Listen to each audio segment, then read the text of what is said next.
Hi there, I'm Amanda Cromhote from Truth. Welcome to the Blind Loyalty Challenge. We interview world experts in loyalty blindly. We're hoping to create insight, spontaneity, and a lot of fun through the challenge. The challenge is about promoting the blind loyalty trust, and my book called Blind Loyalty, 101 Loyalty Concepts Radically Simplified. All profits from the book go towards the trust. We hope you enjoy the Blind Loyalty Challenge.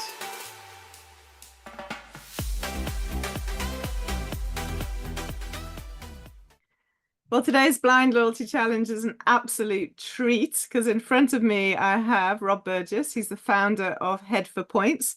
And in our quick chat before we started recording, I realized Rob is actually an ex-investment banker and he's sitting a few hundred meters away from the Bank of England. So Rob, it's great to have you on Blind Loyalty Challenge. Thanks, Amanda. Yeah, it's good to be on. Yeah, I never quite escaped the city, even when I moved into this sector. I think purely because it's convenient for my staff and partly because, frankly, I know all the bars and the pubs in the city and I just like being around here. We did on off camera have a discussion about whether travel people or banking people are nicer people, but that'll stay between you and me. So yeah, let's. Yeah, for sure. So in chapter 22 of Blind Loyalty, we talk about coalition programs. Are coalition programs dead or strongly alive? In the UK, they are pretty dead. The only one of scale is Nectar, which is now effectively the Sainsbury's supermarket scheme. And if you go back, I could sit here for 10 minutes and list partners who have left that over the years. Most people who've got into it have found it doesn't work for them. And fundamentally, it's now shrunk down to a sort of almost a Sainsbury's group business. So that's Sainsbury's supermarkets, Argos, which is a general retailer owned by Sainsbury's. And really, there's nobody else's scale left in that coalition. I have my own reasons as to why it doesn't work. I think partly because it's a cash-based scheme. So fundamentally, retailers have been asked to pay more than the value of a point to be part of a program. And then at some point they think, well, actually, why am I not just giving this money to my customers or get through some promos or discounts or some other way? Because paying more than 1p to give my customer 1p of points doesn't make a lot of sense. Coalition programs of the airline sector are different because most people value airline miles at more than it costs the sponsoring company to buy that mile from the airline. So you can take a pound of marketing budget and give someone miles they value at £1.50 or £2, then it's a good investment. But if you're paying £1.50 to give someone £1 or £1.10 of coalition cashback points, that doesn't make a lot of sense to my mind. Yeah. I've heard you talk about that before, actually, and it is great to hear you say that again, the reference to the airline value versus other commodities. So my next question, chapter 24 talks about subscription programs. What would you say, maybe in your personal experience or professional experience, is the most rewarding subscription brand out there?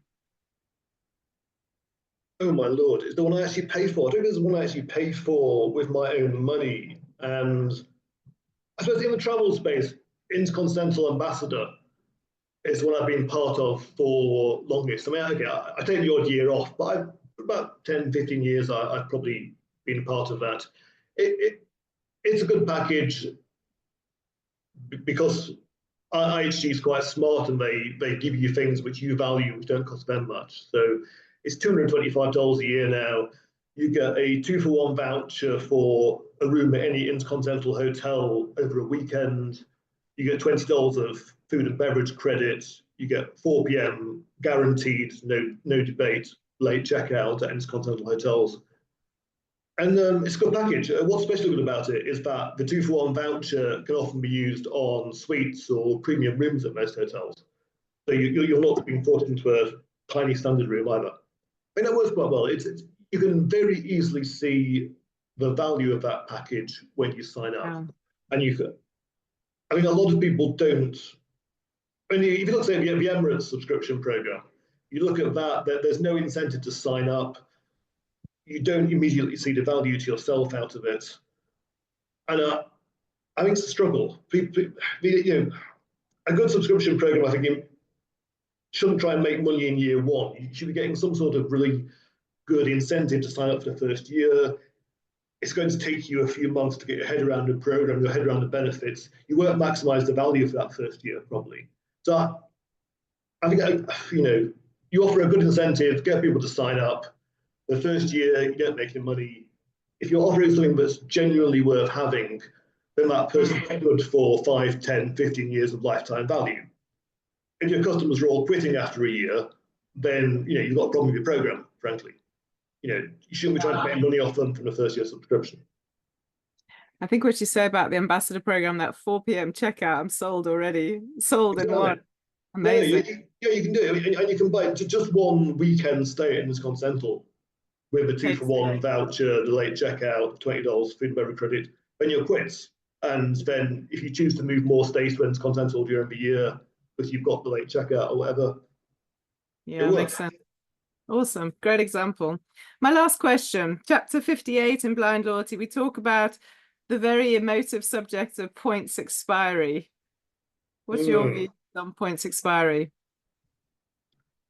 I am very against hard expiry. We have the Lufthansa, Emirates, Etihad, Singapore model. It goes contrary to what a lot of people want to do, which is at some point, certainly when you get to my age, people start thinking about they're looking forward to a retirement in 5 years, 10 years, and they basically view that if I start crediting my miles now, don't run them down, I can have 1 million, 2 million by the time I'm 65, and then my partner and I can go off and have 3 or 4 years, seeing the world, not spending a huge amount of money doing it. Hard expiry just kills that. Yeah, making people spend as they earn.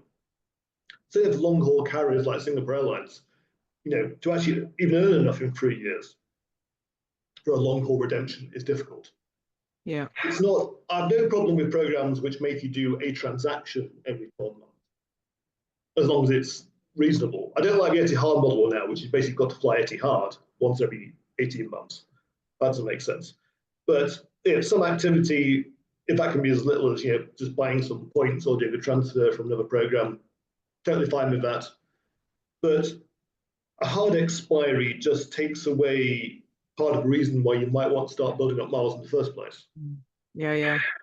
Well, I feel the same. I feel very passionate about it. So I feel that you've given me a wonderful soundbite to back up what I say often when we're talking about this. So brilliant. Well, thank you. I loved your responses. I have heard you talk in the past about many of those things, but it's great to have you talk about them so succinctly on the challenge. So who would you like to tag next, Rob?